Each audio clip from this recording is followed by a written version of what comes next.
I am going to start up a new series on my channel to help those who are not very confident in the kitchen gain a little bit of confidence by starting with some beginner meals that are super simple but pretty decent. So I use these as my own go-tos when I don't have a lot of time for meal prep, and so I hope that they're going to help. But this very first one is just going to be about how to select cookware. So you basically only need, to get started, a few good pots and pans. You need some sort of a fry pan, and this one is a little bit on the big side, but it's really better to have it be a little bit too big than a little bit too small, because it gives you a lot more versatility. So you want one that, I mean, you can cook one egg in this, even though it's bigger than you need for one egg, but you can cook a couple of pancakes at a time. My first recipe I'm going to show you on this channel will be, in this series, we'll be doing some honey garlic chicken. It's perfect for that. And you could do meatballs and pork chops and just so many things in a nice fry pan and with a lid. So what are the features you want to look for in a good set of cookware? For a fry pan, really, especially if you're a beginner, you definitely want it to be non-stick. But you don't want it to be a cheap non-stick, because you're going to regret it a year or two down the road. You're going to wonder, why is there pieces missing off the finish of it, and am I eating that? It's really not very healthy to be thinking of the stuff that you've got on the surface there being in your food. So non-stick, but really good quality non-stick, and it's worth an investment up front. The lid, ideally, you want it to be see-through so that you can see what it is, and so that usually means tempered glass. This one has a stainless steel rim so that you don't risk knocking it onto something. And the whole thing, in this case, is oven proof. So why that's important is there will be some recipes that you want to sear your meat, for example, and then put it in the oven to finish cooking. Well, in this case, you can do it all in one pan.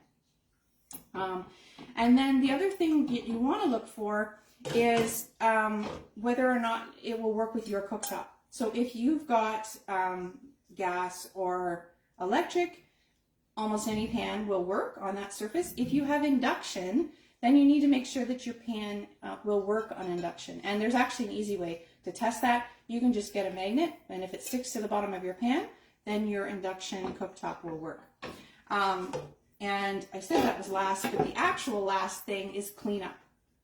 So a lot of people, to them, not being dishwasher safe would be a showstopper. For cookware, honestly, it takes up far too much room in the dishwasher anyway. But if it's a really good quality non-stick, then it really is so easy to clean that the fact that it doesn't go in the dishwasher is less of a concern. So the really good ones will probably tell you they shouldn't go in the dishwasher. It will just decrease the life of them. It's the dishwasher soap, apparently, that doesn't do it so good. So, so a good fry pan, and then you need a saucepan. And of course, another versatile one, you're going to cook, you can cook rice in here, and of course your gravies and your sauces, and you just want it to be a decent enough size. And whether or not this is non-stick isn't as important as the fry pan, but it will help with ease of cleanup. And again, oven, this one you're probably not going to be tempted to put it in the oven quite as often as the fry pan, but it certainly doesn't hurt, okay?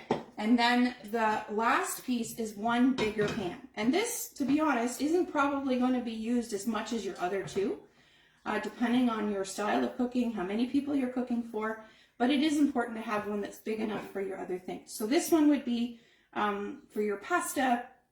Like if you're making lasagna or even spaghetti, it's nice to have a pan that will take the pasta without having to break it down.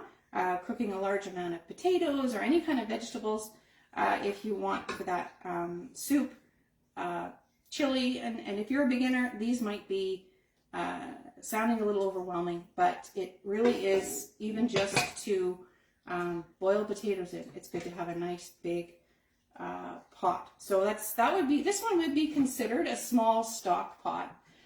You probably don't need a large stock pot.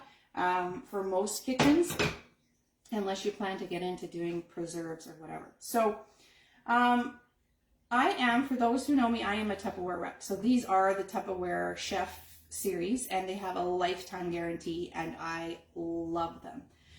If you're interested to know more about these specific ones, by all means reach out to me. But I just encourage you to get in these sizes a few pots and pans ready for our upcoming videos. Have a great day.